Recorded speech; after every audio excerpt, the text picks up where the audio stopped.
న్యూస్కు స్వాగతం.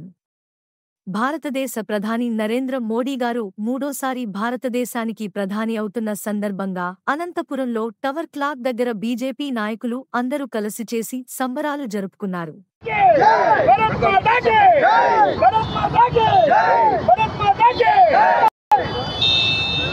శుభ సందర్భంలో అందరికీ నా యొక్క శుభాభివందనలు తెలియజేస్తున్నాను.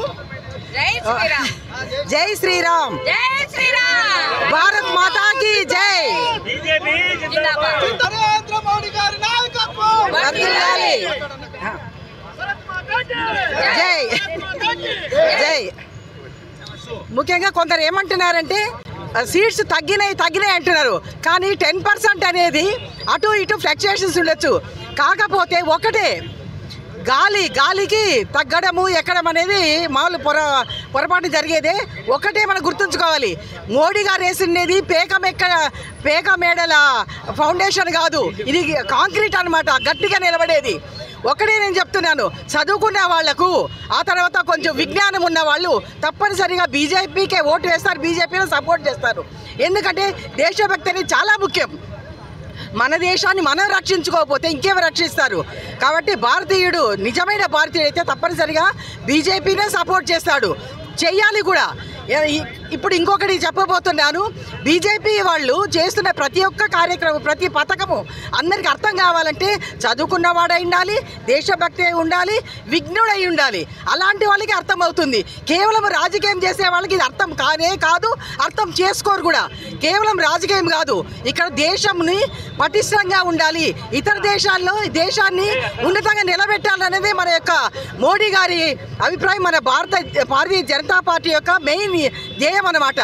ఎక్కడో ఉన్న మన యొక్క ఆర్థిక పరిస్థితి 5వ స్థానానికి వచ్చిందంటే ఇక ఫ్యూచర్లో ఆర్థిక విశ్లేషకులు చెప్తారు 3వ స్థానానికి వస్తుందని. మరి అది ఎవరి గొప్ప? మన అందరి గొప్ప కాదా? మన భారతీయులు అలాంటి ప్రభుత్వాన్ని ఎన్నుకోవడం అనేది గొప్ప. ఆ యొక్క ప్రభుత్వాన్ని నిలబెట్టుకోవడము మన యొక్క అదృష్టము. సో ఈ యొక్క శుభ సందర్భంగా మనం అందరం ఈ విధంగా సెలబ్రేట్ చేసుకుంటానికి అందరికీ నేను నా యొక్క కృతజ్ఞతలు తెలియజేస్తున్నాను. జై భారత్ మాతాకి. 4 సంవత్సరం తర్వాత ఈరోజు నరేంద్ర మోడీ గారు మూడవసారి ముచ్చటగా దేశ ప్రజల ఆశీస్సులతో, ప్రపంచ ప్రజల ఆశీస్సులతో ఈరోజు ఎన్డీఏ కన్వీనర్గా ప్రమాణ స్వీకారం చేస్తున్న శుభ సందర్భంగా ఈరోజు రాష్ట్ర ప్రజలు, గతంలో మనం చూసాం ఈ రాష్ట్రాన్ని కులం పేరుతో, మతం పేరుతో, వర్ణం పేరుతో, జిల్లా పేరుతో, యాస పేరుతో, భాష పేరుతో ఈ రాష్ట్రాన్ని విచ్ఛిన్నం చేసి ఈరోజు వైసీపీకి ప్రజలు ఏ విధంగా గుణపాఠం చెప్పారు. భారతీయ జనతా పార్టీ, ఎన్డీఏ, తెలుగుదేశం, జనసేన కూటమికి ఈరోజు ప్రజలు పట్టం కట్టారు. ఇది నిజంగా ప్రజాపాలన, ప్రజారంజక పాలన, రామరాజ్యం ఏ విధంగా ఉంటుందంటే అది ఒక భారతీయ జనతా పార్టీతోనే సాధ్యమవుతుంది. ఈరోజు మీరు తీసుకుంటే ఇప్పుడు ఉన్నటువంటి గణాంకాల్లో తీసుకుంటే భారతదేశంలో ఉన్నటువంటి పార్టీల్లో అన్నిటికల్లా కూడా ఈరోజు అత్యధిక యువ ఎంపీలు ఎవరికంటే భారతీయ జనతా పార్టీకి. భారతీయ జనతా పార్టీలో అత్యధిక మహిళా ఎంపీలు ఎవరుకున్నారంటే భారతీయ జనతా పార్టీకి. అత్యధిక దళిత ఎంపీలు ఎవరుకున్నారంటే భారతీయ జనతా పార్టీకి. అత్యధిక మైనారిటీ ఎంపీలు ఎవరుకున్నారంటే భారతీయ జనతా పార్టీకి. అత్యధిక యువ శ్రామిక రైతుల ఎంపీలు ఎవరున్నారంటే భారతీయ జనతా పార్టీకి. అత్యధిక దళిత పీడిత వర్గాలు ఎవరున్నారంటే భారతీయ జనతా పార్టీకి. అంటే ఈ దేశం యావత్తు, కాశ్మీర్ నుంచి కన్యాకుమారి వరకు, కటక్ నుంచి లటక్ వరకు, ఢిల్లీ నుంచి కాశ్మీర్ వరకు దేశం యావత్తు ఈరోజు భారతీయ జనతా పార్టీని యాక్సెప్ట్ చేసింది. ఈరోజు ప్రజలు వారిని స్వాగతించారు. అనే సందర్భంలో ఈరోజు ప్రజల పాలన, ప్రజారంజక పాలన, రామరాజ్యం పాలన ఏదైనా ఉందంటే ఆ కెపాసిటీ, క్యాలిబర్, కాంటాక్ట్, కమిట్మెంట్ ఒక 3D నరేంద్ర మోడీ అంటే డెడికేషన్, డిటర్మినేషన్ అది భారతీయ జనతా పార్టీకి సాధ్యమవుతుంది. ఈరోజు ఎక్కడ చూసినా కూడా ప్రపంచంలో ఇప్పటికున్నటువంటి గణాంకాలు 1504 మంది ఎమ్మెల్యేలు వచ్చారు భారతీయ జనతా పార్టీకి. వేల సంఖ్యలో జెడ్పీటీసీలు ఉన్నారు, అనేక వేల సంఖ్యలో ఎంపీటీసీలు ఉన్నారు, 14,000 సర్పంచులు ఉన్నారు. ఎక్కడో కూడా ప్రజలకు ఈరోజు మేము సేవకులుగా ఉంటామని చెప్పే పార్టీ ఏదంటే ఒక భారతీయ జనతా పార్టీ.